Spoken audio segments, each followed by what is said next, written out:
आइए सुनते हैं मनु भंडारी की कहानी मुक्ति। और अंततः ब्रह्म मुहूर्त में बाबू ने अपनी आखिरी सांस ली। वैसे पिछले 8-10 दिन से डॉक्टर सक्सेना परिवार वालों से बराबर यही कह रहे थे, प्रार्थना कीजिए ईश्वर से कि अब इन्हें उठा लें, वरना एक बार अगर कैंसर का दर्द शुरू हो गया तो बिल्कुल बर्दाश्त नहीं कर पाएंगे ये। परिवार वालों के अपने मन में भी चाहे यही सब चल रहा हो, पर ऊपर से तो सब एक दुखद मौन ओढ़े खड़े रहते, बिल्कुल चुपचाप। तब सबको आश्वस्त करते हुए डॉक्टर सक्सेना ही फिर कहते, वैसे भी सोचो तो इससे अधिक सुखद मौत और क्या हो सकती है भला। चारों बच्चे सेटल ही नहीं हो गए, कितना ध्यान भी रखते हैं पिता का, वरना आज के ज़माने में तो बड़े भाग से मिलता है ऐसा घना गुत्था संयुक्त परिवार जिसके आधे से ज़्यादा सदस्य तो इसी शहर में रहते हैं और बराबर जो अपनी ड्यूटी निभा ही रहे हैं। कहीं कोई चूक नहीं, कोई कमी नहीं। परिवार के लोग चुप।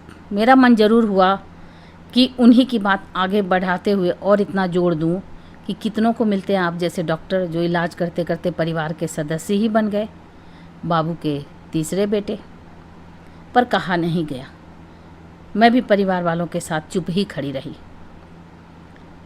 और सबसे बड़ी बात तो यह कि कितनों को नसीब होती है ऐसी सेवा करने वाली पत्नी। मैं तो हैरान हूँ उनका सेवा भाव देखकर। आखिर उम्र तो उनकी भी है ही, उसके बावजूद पिछले 8 महीनों से उन्होंने न दिन को दिन गिना न रात को रात, बस लगातार और बिना वाक़े पूरा किए ही मुड़कर वे जाने लगते। पता नहीं क्यों मुझे लगता जैसे मुड़ते ही वे अम्मा के इस सेवा भाव के प्रति कहीं नतमस्तक हुए हों। और मैं सोचती कि चलो कम से कम एक आदमी तो है जिसके मन में अम्मा की इस रात दिन की सेवा के प्रति सम्मान है, वरना परिवार वालों ने इस ओर ध्यान देना ही छोड़ दिया। बस जैसे वो करती हैं तो करती हैं। किसी ने इसे उनके फ़र्ज के खाते में डाल दिया तो किसी ने उनके स्वभाव के खाते में, तो किसी ने उनकी दिनचर्या के खाते में। सबके ध्यान के केंद्र में रहे तो केवल बीमार बाबू। स्वाभाविक भी था, बीमारी भी तो क्या थी, एक तरह से मौत का पैगाम। हाँ, मुझे ज़रूर यह चिंता सताती रहती थी कि बिना समय पर खाए, बिना पूरी नींद सोए, बिना थोड़ा सा भी आराम किए जिस तरह अम्मा रात दिन लगी रहती हैं तो कहीं वे ना बीमार पड़ जाएं, वरना कौन देखभाल कर सकेगा बाबू की इस तरह। बाबू दिन दिन भर एक खास तेल से छाती पर मालिश करवाते थे तो रात रात भर पैर दबाते थे। मैं सोचती थी कि बाबू को क्या एक बार भी ख्याल नहीं आता कि अम्मा भी तो थक जाती होंगी, रात में उन्हें भी तो नींद की ज़रूरत होती होगी, या दिन में समय पर खाने की। पर नहीं, बाबू को इस सब का शायद कभी ख्याल भी ना आता था।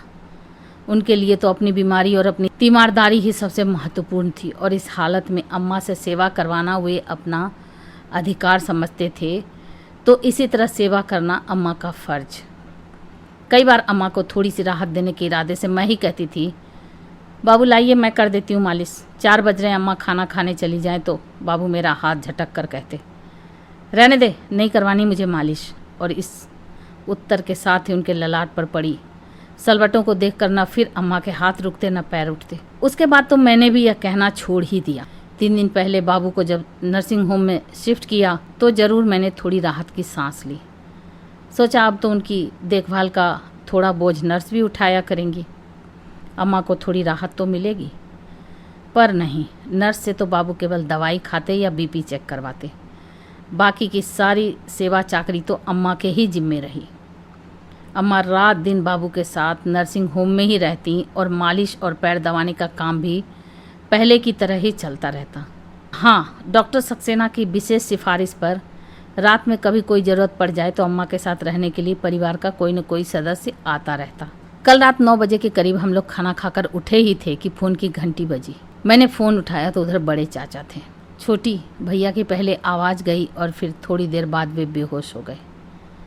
डॉक्टर सक्सेना को बुलाया, उन्होंने आकर अच्छी तरह देखा और फिर कमरे से बाहर आकर इतना ही कहा, बस समझिए कि कुछ घंटे की ही बात है, आप फ़ोन करके बच्चों को बुला लीजिए। फिर उन्होंने नर्स को कुछ आदेश दिए और चले गए। सो देख, तू फ़ोन करके शिवम को कह दे कि सवेरे की पहली फ़्लाइट पकड़कर आ जाए। लखनऊ फ़ोन करके बड़ी को भी कह दे कि वह भी जल्दी से जल्दी पहुँचे। अमेरिका से नमन का आना तो मुश्किल है, पर सूचना तो उसे भी दे ही दे। और सुन, फ़ोन करके तू नर्सिंग होम आ जा, मैं बाहर निकलूँगा, सारी व्यवस्था भी तो करनी होगी। सुना तो मैं ज्यों का त्यों सिर थाम कर बैठ गई। बिना बताए ही रवि जैसे सब कुछ समझ गए। स्नेह से मेरे कंधे पर हाथ रखकर पूछा, नर्सिंग होम चलना है? मैंने धीरे से गर्दन हिलाकर अपनी स्वीकृति दी तो रवि ने पूछा, क्या कहा चाचा जी ने? क्या बाबू बेहोश हो गए हैं? और डॉक्टर साहब ने अच्छी तरह देखने के बाद कहा कि बस कुछ ही घंटों की बात और है, परिवार वालों को खबर कर दो। यानी कि बाबू अब, और मेरी आवाज़ रुंध गई। रवि ने मेरी पीठ सहलाई। तुम तो हिम्मत रखो, वरना अम्मा को कौन संभालेगा? अम्मा की बात सोचकर एक बार तो मैं और विचलित हो गई, गुजरेगी उन पर फिर अपने को संभाल कर उठी और सबसे पहले बम्बई बड़े भैया को फ़ोन किया। सारी बात सुनकर वे बोले, थैंक गॉड, बिना तकलीफ़ शुरू हुए ही शांति से जाने की नौबत आ गई। ठीक है, मैं सवेरे की फ़्लाइट लेकर आता हूँ, पर देख, सुषमा तो नहीं आ पाएगी, दोनों बच्चों के बोर्ड के इम्तहान जो हैं।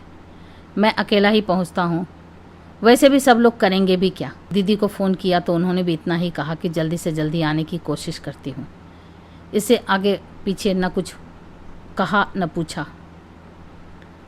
बाबू तो खैर जा ही रहे हैं, अम्मा के बारे में ही कुछ पूछ लेते, पर नहीं, लगा जैसे रस्म अदायगी के लिए आना है, सो आ रहे हैं। हैरान सी मैं गाड़ी में बैठी तो रवि से कहे बिना न रहा गया। रवि भैया और दीदी की आवाज़ का ऐसा ठंडापन, जैसे सभी सूचना की प्रतीक्षा ही कर रहे थे, किसी को कोई सदमा ही ना लगा हो। ऐसा क्यों सोचती हो? याद नहीं कैसा सदमा लगा था उस दिन जब पहली बार डॉक्टर से कैंसर की रिपोर्ट मिली थी। उसके बाद कुछ महीने तक तो कितनी लगन से बाबू की देखभाल और तीमारदारी चलती रही थी।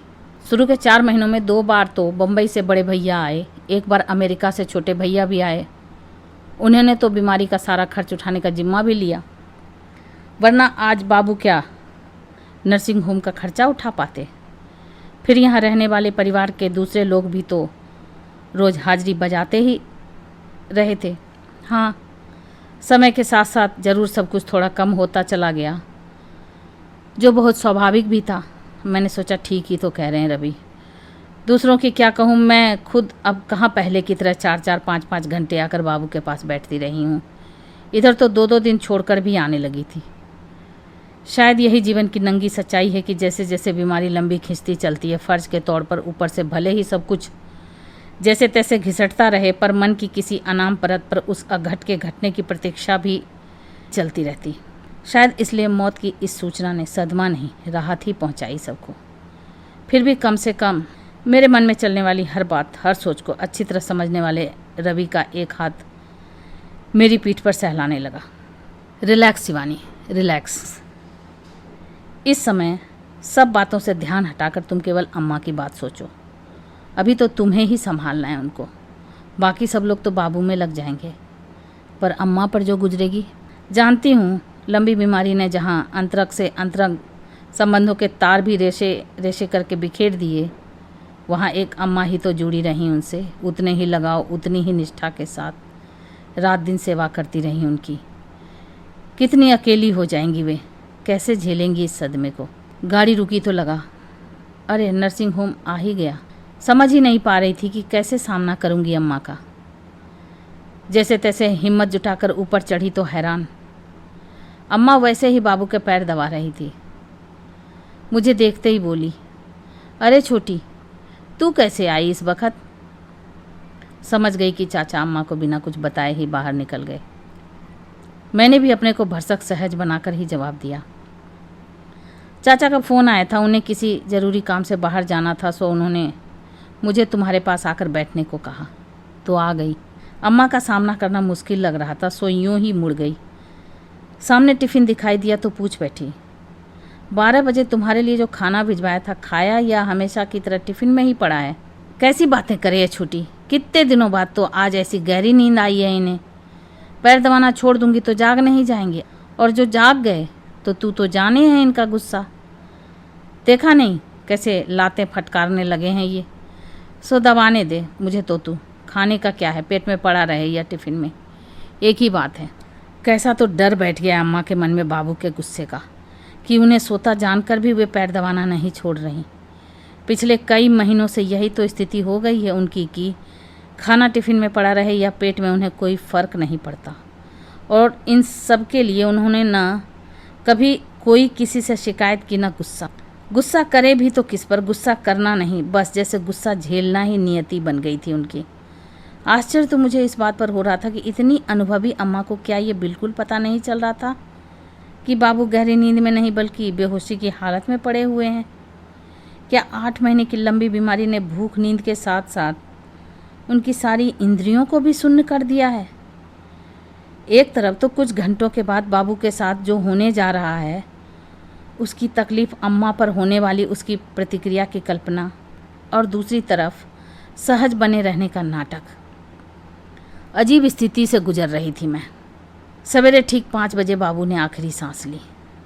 आने के कुछ देर बाद ही नर्स ने मुझे बुलाकर कहा था कि वे यदि बार बार अंदर आएंगी तो अम्मा को शक होगा और वे अभी से रोना धोना शुरू कर देंगी, इसलिए मैं ही थोड़ी थोड़ी देर बाद बाबू की सांस का अंदाज़ा लेती रहूं, और मैं बाबू के सिर पर हाथ फेरने के बहाने यह काम करती रही थी। कोई 5-7 मिनट पहले ही उनकी उखड़ी उखड़ी सांस को देखकर मैं ही नर्स को बुला लाई। नर्स थोड़ी देर तक पल्स पर हाथ रखे खड़ी रही, फिर उसने धीरे से बाबू के पैरों से अम्मा के हाथ हटाए। सब कुछ समझकर बाबू के पैरों से लिपट कर ही अम्मा छाती फाड़कर जो रोई तो उन्हें संभालना मुश्किल हो गया। परिवार के कुछ लोग शायद काफ़ी देर पहले से ही नीचे आकर खड़े हो गए थे। नर्स की सूचना पर बड़े चाचा चाची और रवि ऊपर आ गए। ये सब लोग तो रात से ही इस घटना के लिए मानसिक रूप से तैयार थे, नहीं थी तो केवल अम्मा, सो उन्हें संभालना मुश्किल हो रहा था। चाची ने असुआई आंखों से अम्मा की पीठ सहलाते हुए कहा, धीरज रखो भाभी, धीरज रखो। पर अम्मा ऐसे ही रहीं और रोते रोते फिर जो चुप हुई तो ऐसी चुप मानो उनमें रोने की ताकत भी ना बची हो। हथेलियों में चेहरा ढांपे हुए बाबू के पैताने जस की तस बैठी रहीं। थोड़ी देर बाद नर्स के इशारे पर चाची, रवि और मैंने उन्हें उठाया तो उठना तो दूर, उनसे हिला तक नहीं गया।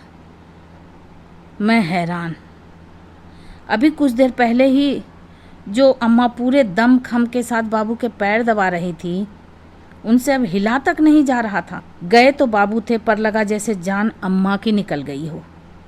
घर लाकर उन्हें बाबू के कमरे में ही बिठा दिया। वे ज़मीन पर दीवार के सहारे पीठ टिकाकर बैठ गईं, बिल्कुल बेजान सी।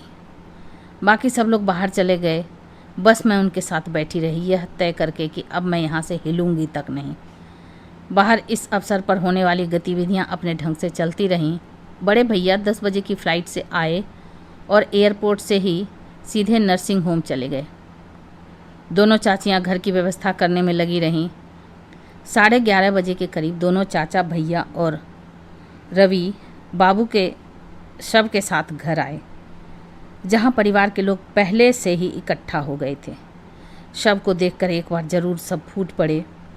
फिर शुरू हुए यहाँ होने वाले रस्म रिवाज। पंडित जी जाने कौन कौन से श्लोक बोलते पढ़ते रहे और साथ ही साथ कुछ करते भी रहे। फिर बाबू के पैर छूने का सिलसिला शुरू हुआ तो सबसे पहले अम्मा, दोनों चाची और मैं किसी तरह पकड़कर अम्मा को बाहर लाए।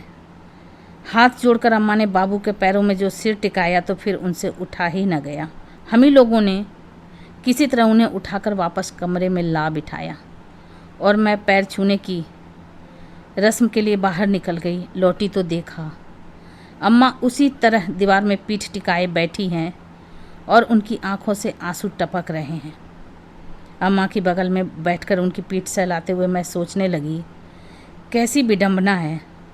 आज अम्मा जिन बाबू के लिए रो रही है, कैसी ज़िंदगी जी है अम्मा ने उनके साथ। बाबू की हर ज़रूरत, उनकी छोटी से छोटी इच्छा को भी पूरा करने के लिए सदैव तत्पर। जरा सी चूक होने पर उनके क्रोध के भय से थर थर काँपती अम्मा के जाने कितने दृश्य मेरी आंखों के आगे से गुजर गए और मैं रो पड़ी। पर इस समय यह रोना बाबू के लिए नहीं, अम्मा के लिए था। मेरा मन हो रहा था कि अम्मा किसी तरह थोड़ी देर सो लें, पर अम्मा तो लेटने तक को तैयार नहीं थी। शाम 5 बजे के करीब सब लोग लौटे, नहाना धोना हुआ और तब बड़े भैया अम्मा के पास आकर बैठे। सबसे पहले उन्होंने हाथ जोड़कर ऐसी शांत मृत्यु के लिए ईश्वर को धन्यवाद दिया। फिर अम्मा की पीठ सहलाते हुए आश्वासन में लिपटे सांत्वना के कुछ शब्द बिखेरे, फिर हिम्मत और धीरज रखने के आदेश देते रहे। वे और भी जाने क्या कुछ बोलते रहे, पर अम्मा बिल्कुल चुप। उनसे तो जैसे अब न रोया जा रहा है न कुछ बोला जा रहा है। देर शाम की गाड़ी से दीदी आई और ज़ोर ज़ोर से रोते हुए अम्मा के कमरे में घुसी। हाय अम्मा, मैं तो बाबूजी के दर्शन भी नहीं कर सकी। अरे मुझे पहले किसी ने खबर की होती तो जल्दी आती। अरे बाबू, हाय अम्मा। मैंने ही उन्हें चुप कराकर जैसे तैसे कमरे से बाहर भेजा। मैं नहीं चाहती थी कि अब कोई भी अम्मा के पास आए, वे किसी भी तरह थोड़ा सो लें, पर यह संभव ही नहीं हो पा रहा था। रात में सारे दिन के भूखे लोगों ने डटकर खिचड़ी खाई। मैं जल्दी से अम्मा की प्लेट लगाकर लाई और बराबर मनोहार करती रही कि अम्मा कुछ तो खा लो, कल सारे दिन भी तुमने कुछ नहीं खाया था। पर अम्मा न कुछ बोली न खाया। मेरे बराबर आग्रह करने पर उन्होंने बस किसी तरह हिम्मत करके मेरे आगे हाथ जोड़ दिए। उनके इस नकार के आगे तो फिर मुझसे न कुछ कहते बना न खाते। दूसरे दिन सवेरे 10 बजे के करीब मातम पुरसी का सिलसिला शुरू हुआ। पुरुष लोग बाहर बैठ रहे थे तो स्त्रियां भीतर के कमरे में। सारी औरतें एक तरफ और दूसरी ओर घूंघट काढ़े घुटनों में सिर टिकाए अकेली अम्मा। औरतों में शुरू में थोड़ा रोना गाना चलता और फिर इधर उधर की बातें। कोई बाबू की लंबी बीमारी की बात करता तो कोई उनकी हिम्मत की तो कोई उनके धीरज की। नौकर के इशारे पर मैं आने वालों के लिए पानी की व्यवस्था करने रसोई में चली गई। पानी की ट्रे लेकर बाहर गई तो हर आने वाला परिवार वालों को सांत्वना देते हुए जैसे यही कहता, अरे भाई, यह उनकी मृत्यु नहीं, समझो उनकी मुक्ति हुई। बड़े भगवान थे जो ऐसी जानलेवा बीमारी के बाद भी ऐसी शांति से चले गए। यह तो उनके पुण्य का प्रताप ही था कि ऐसे शुभ मुहूर्त में प्राण त्यागे। कितनों को मिलती है ऐसी मौत। तुम्हें संतोष करना चाहिए कि न कोई तकलीफ पाई न दर्द झेला, बस इस जी के जंजाल से मुक्त हो गए। हे परमात्मा, उनकी आत्मा को शांति देना। खाली गिलासों की ट्रे लेकर मैं फिर रसोई में आई तो बाहर से हड़बड़ाती हुई सी दीदी आई। छोटी अम्मा क्या वहाँ बैठी बैठी सो रही हैं? ये तो गनीमत थी कि मैं उनके थोड़ा पास ही बैठी थी। मैंने उनके हल्के हल्के खर्राटों की आवाज़ सुन ली। पता नहीं किसी और ने भी सुना होगा तो क्या सोचा होगा। उस समय तो मैंने ज़रा पास सरक कर उन्हें जगा दिया, पर उनसे तो जैसे नींद के मारे बैठा ही नहीं जा रहा है। तू चलकर बैठ उनके पास और संभल, वरना फिर कहीं। अम्मा सो रही हैं? मैंने तुरंत ट्रे रखी और कमरे में आई। वहीं बैठी छोटी भाभी को इशारे से बुलाया। उनकी मदद से पास वाले कमरे में लाकर उन्हें पलंग पर सुला दिया और धीरे धीरे उनका सिर थपकने लगी। देखते ही देखते वे सचमुच सो गईं, शायद एक गहरी नींद में। थोड़ी ही देर में फिर दीदी आई और यह दृश्य देखकर हैरान भन्ना कर बोली, ये क्या, तूने तो इन्हें यहाँ लाकर सुला दिया और ये सो भी गई? हद है भाई, बाहर तो औरतें इनके मातम में शिरकत करने आई हैं और ये यहाँ मज़े से सो रही हैं। कल बाबू गुजरे और आज ये ऐसी। दीदी, मैंने उन्हें वाक्य भी पूरा करने नहीं दिया। आप नहीं जानती पर मैं जानती हूँ। देखा है मैंने इन 8 महीनों में कि कितने बिन खाए दिन और अनसोई रातें गुजारी हैं अम्मा ने। आप तो खैर लखनऊ में बैठी थीं, पर जो यहाँ रहते थे, जिन्होंने देखा है यह सब, उन्होंने भी कभी ध्यान दिया अम्मा पर? और तो और रात दिन जिन बाबू की सेवा में लगी रहती थी, उन्होंने भी कभी सोचा कि वे आखिर कभी थकती भी होंगी? नहीं, बस जरा सी चूक होने पर कितना गुस्साते थे अम्मा पर कि वे थरथरा जाती थीं। दीदी समझ लीजिए, आपकी इन 8 महीनों में पूरी तरह निचुड़ गई हैं अम्मा। आज न उनमें बैठने की हिम्मत है न रोने की। परिवार की सारी औरतें तो बैठी ही हैं बाहर, आप भी जाकर वहीं बैठिए। कह दीजिए उनसे कि अम्मा की तबीयत खराब हो गई है, वे बैठने की हालत में नहीं है। मेरी बात मेरे तेवर देखने के बाद दीदी से फिर कुछ कहते तो नहीं बना, बस इतना ही कहा, हम तो बैठ ही जाएंगे पर। और वे निकल गई। मैंने उठकर दरवाज़ा बंद कर दिया और दूसरी ओर की खिड़की खोल दी जो बाहर की ओर खुलती थी। खिड़की खोलते ही बाहर से आवाज़ आई, यह दुख की नहीं तसल्ली की बात है बेटा। याद नहीं डॉक्टर साहब ने क्या कहा था? भगवान ने आखिर इन्हें समय से मुक्त कर ही दिया। मैंने घूमकर अम्मा की ओर देखा कि इन आवाज़ों से वे कहीं जग न जाएं, पर नहीं, वे उतनी ही गहरी नींद में सो रही थीं, एकदम निश्चिंत। तो ये आप सुन रहे थे मनु भंडारी जी की कहानी मुक्ति, रेणु की आवाज़ में। ऐसी अद्भुत कहानियों को सुनने के लिए मेरे चैनल को सब्सक्राइब करें, लाइक करें और शेयर करें। Thank you.